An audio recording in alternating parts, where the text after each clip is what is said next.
Hola chicos y chicas, y bienvenidos a más una clase de español. ¿Y qué vamos a estudiar hoy? Vamos a ver, oye, las dependências da escola. Que é as dependências da escola. Sejam bem-vindos, pessoal, mais uma aula, né? E hoje nós vamos estudar essas partes da escola. Uma hora ou outra, nós retornaremos às nossas aulas presenciais, né? Vocês vão ter acesso aí às dependências da escola. E é interessante ali que você já saiba como se diz essas partes na língua espanhola, né? Assim como no inglês e no português. Vamos lá? Temos a classe. O que é a classe? A classe é a sala de aula, né? Aquela parte da escola que vocês mais gostam, que vocês costumam tirar parte da sua rotina para aplicar os estudos, né? Temos também a entrada, ou seja, a entrada, né? Em espanhol, a entrada, aqui chamamos de recepção, né? Que é por onde entram os alunos ali, né? Também temos a secretaria. Secretaria é a secretaria da escola, onde se resolve as partes burocráticas, né, as matrículas e outras questões aí que envolvem, né, toda essa metodologia escolar. Temos também o aula de informática, que aqui chamamos de, a maioria das escolas chamam, né, de laboratório de informática, que é onde vocês têm acesso à rede de informática, aí, aos computadores da escola. Alguns funcionam, alguns não funcionam, né, tem toda essa questão. Mas a aula de informática é a parte da informática. Temos também o aseo. O que é o aseo? Né? Que pela imagem parece um banheiro. Mas geralmente, né, essa parte, ela aqui chamamos no Brasil, algumas escolas têm, de escovódromo, né? As pessoas escovam dente, geralmente as escolas mais de primeiro a quinto ano, né? Na Espanha, em alguns outros países é comum ter também esses espaços em escolas de ensinança secundária, né? Que aqui chamamos de Fundamental 2 e Ensino Médio. Também algumas escolas de tempo integral também têm esses espaços, né? Geralmente, as escolas que se dedicam o dia todo, elas precisam de alguns outros espaços a mais que as escolas comuns, né? Por essa questão de o aluno permanecer mais tempo na escola. Também temos a direção. Olha, interessante, usávamos esse termo na aula passada, né, na aula anterior, se referindo à questão de datas personais. Lembram? Semana passada estudamos datas personais. E falávamos desse termo direção, que pode ser utilizado, né, para se referir ao lugar onde você mora, onde você vive, o endereço. Também pode ser usado para você se chegar a certa localidade, né? Quando eu vou explicar para alguém quando se chega a um determinado lugar, eu uso esse termo, a direção, que é como se eu estivesse ensinando a direção de determinado local. E também temos lá a direção na escola, que é a direção, né, escolar, que é a equipe gestora, né? Se compõe ali de gestor, que é o diretor, o coordenador pedagógico, coordenador de ensino. Então esse termo também é utilizado para se referir a isso. Professor, quando é que eu vou saber quando utilizar tal termo? Ah, é pelo contexto, pessoal. Se eu estou falando de parte de escola, né? Eu vou usar esse contexto de direção, só pode ser a questão da diretoria. Então tudo vai pelo contexto. É essa questão que também se estuda no português, da polissemia das palavras, né? Que é os diversos significados que a palavra, né, assume a depender de determinado contexto. Palavras iguais, tá? Só que com significados diferentes. Também temos outras dependências, né? Temos a sala dos professores, que também chama classe de los maestros, né? Também temos o salão de actos, né? Salão de actos, aqui no Brasil chamamos de auditório, né? A tradução, a grosso modo, seria dizer sala de atos, mas não usamos esse termo, usamos auditório, que é aquele espaço, né, onde tem as apresentações. Algumas escolas têm umas bem sofisticadas, outras já nem tanto, né, simples, mas geralmente a maioria das escolas tem um espaço destinado a essas apresentações, né, culturais, pedagógica, né? As comemorações festivas do recorrer do ano, os projetos escolares. Então, temos esse salão de actos. E ginásio. Desculpa. Ginásio não, ginásio, né? Falo gin, mas também está correto, tá, pessoal, a pronúncia, porque existem países que uns falam ginásio, outros falam ginásio. Porque sabemos que o re, né, na língua espanhola, o G do português tem som de re, mas já se utiliza essa questão do din também, tá? Que é o espaço onde se pratica, né? Aqui chamamos de... perdão, algumas escolas nem têm esse espaço, né? Porque assim, a tradução de ginásio ou ginásio é academia, tá? Academia. Academia aqui, né, na nossa cidade, creio que muitas das escolas públicas não têm, né? Mais a escola privada. Mas digamos assim que é um espaço onde se praticam exercícios, né, mais específicos, né? Musculação, aeróbica, essa questão também, né? As aulas de educação física, em alguns países latinos, na Espanha, se praticam nesse tipo de espaço, né? Também temos o comedor. O que é o comedor? Aqui chamamos de cantina, né? Pelo menos assim chamava quando eu era estudante. Mas tem esse espaço onde todo mundo, né? Refeitório também se utiliza, cantina, refeitório. É o espaço ali onde está toda a galera reunida, né? Todo mundo junto, comendo ali na hora do lanche, tá? Antigo conhecido também recreio, né? Como alguns ainda chamam.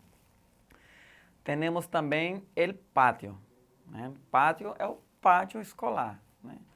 Geralmente é onde a galera fica concentrada ali, né? Depois que lancha.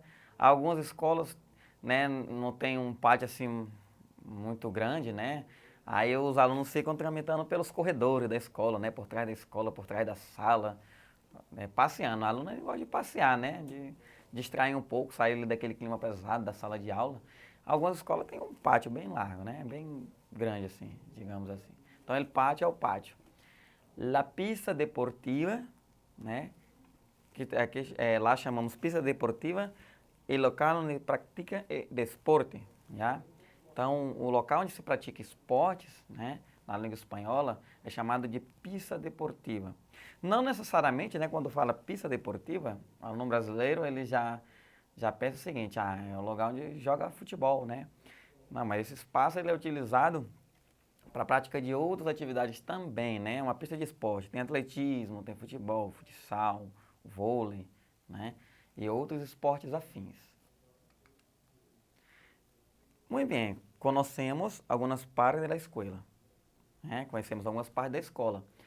Então vamos verificar como é que eu me comunico, né? Nessa questão aí relacionada às dependências da escola. O saludo, né? Estudamos isso na classe anterior, os saludos e despedidas. Buenos dias, buenas tardes, buenas noches. Permisso, pode entrar? Né? Então, olha só, essa é uma questão, assim, pessoal, quando você vai chegar para a sala de aula presencial, a primeira aula de espanhol, o professor vai ensinar, né, a vocês esses termos, né? Que é a questão da comunicação básica, né? Aquela apresentação inicial, né? Buenos dias, ser maestro. E depois ele vai ensinar alguns, né? É como se fossem uns acordos ali, né? Como se fosse o contrato didático da língua espanhola. Porque são alguns termos que você precisa utilizar para ter a comunicação com o professor de espanhol. Então você chega na sala de aula, né? Ali está na portinha, está atrasado.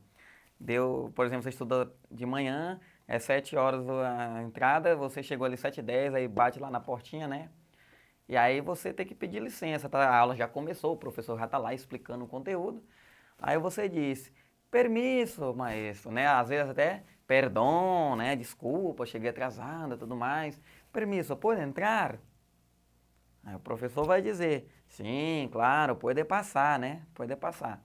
Mas não é passar aqui no Brasil, né? Quando na sala de aula, muitas vezes, uma vez eu fui até rechaçado por causa disso. Porque o termo passar, no português, às vezes a gente fala, o cachorro tá coisando assim, a gente passa, passa, né? Mas no espanhol, passar é da questão mesmo de entrar, né? Passa, adelante, quer dizer, entre, prossiga, né? Então, pode passar. Aí ele está lá dentro de sala, né? De repente ali, ele deu aquela vontade de ir ao banheiro. Como é que ele faz, né? Ele pode dizer, de novo, permisso, né? Com licença, porque permisso é permissão, com licença, né? Maestro, pode ir ao banho? Né? Quer dizer, maestro, né? Professor, posso ir ao banheiro? Quer dizer, sim ou não, né? Depende da situação. Ah, professor, quero beber água, né? Como é que eu digo? Vai dizer, permisso, maestro, pode ir a tomar água? E aí temos a questão, né? Como você disse, aqui tem uma, né, mochila para explicar ali, mas quando você não entendeu uma coisa, né? Você não entendeu aquela explicação, você quer saber o significado, aí você pergunta, como você disse? Ou perdão, pode repetir, né? ou até mesmo outros termos, né? Às vezes o professor, ali no auge do espanhol, na sala de aula, está falando muito rápido, você não está entendendo nada. Você pode dizer, despacio, professor, despacio, maestro. E aí temos algumas, né? Algumas utilidades escolares, ó, os úteis escolares. Que é as utilidades, né? Os materiais escolares. Aí temos el estuche, que é aquela nossa, né? Alguns chamam de pochete, outros chamam de estojo, né? Como vocês preferirem chamar. Mas em espanhol é estuche. Temos el sacaputas, né? El sacaputas é o nosso apontador. Temos el lápis, que é nosso lápis. Libro, que é livro. La goma, que é a nossa borracha. La silla, que é cadeira. La mochila, que é mochila. Computadora, que é computador. Observem aí, ó, né? Que ela é um heterogenérico. O que é um heterogenérico? Vocês vão estudar mais na frente, que é essa questão de a palavra ser masculina num idioma e feminina no outro. Computador é masculino no português, no espanhol é feminino, computadora. Temos o bolígrafo, que é a nossa caneta, né? Temos a carpeta, né? Que é pasta, né? Temos calendário, que é o calendário. Quaderno, que é o caderno. Temos o responsável, né, pela condução da aula, que é a professora ou maestra, né? Como preferir chamar, maestra, professora, são sinônimos da palavra, né? Em alguns países latinos, isso é uma curiosidade que eu trago, o termo maestra é utilizado para os anos iniciais do ensino fundamental, primeiro e quinto ano, já o termo professor é mais rebuscado, utilizado para os anos finais do fundamental e ensino médio, já em outros países é sinônimo. Ou seja, para nós brasileiros, o termo pode ser utilizado de qualquer maneira, né? O professor, só que é escrito só com um S, né? A diferença está na escrita, já que professor do português se escreve com dois S, e maestro. Temos também a mesa, que é a mesa, dicionário, que é o dicionário, os rotuladores, né? Que é aqui os marcadores, pincéis, etc. Né? E aí temos algum vocabulário ali, né? Da questão mesmo dessa troca de materiais, né, cortesia e tudo mais. Ó. Precisamente regla, regla é regra, né, por favor. Sim, claro, aqui está, né. E aí temos as palavras de cortesia, graças, né, emprestou graças, de nada, encantado, né, são palavras de agradecimento. Vamos lá para a atividade prática? Então vamos lá, galerinha. Quando cortamos papel, usamos as tijeras, né, que são as tesouras. 2. Quando corrigimos errores, usamos a goma, que é a borracha. Usamos para colocar os lápis dentro e outros úteis, ou seja, utilizamos para colocar os lápis e outros utensílios, que é el estuche, né, que é o nosso estojo. 4. La usamos para medir, que usamos para medir, a regla, né, que é a régua. 5. Quando queremos ler, abrimos um livro, que é livro. Tenho muito de vários colores para pintar e dibujar. Tenho muito de várias cores para pintar e desenhar. Os rotuladores, né, os marcadores, pincéis, etc. Lo uso para hacer as pontas de meu lápis. Uso para fazer a ponta dos lápis, apontador.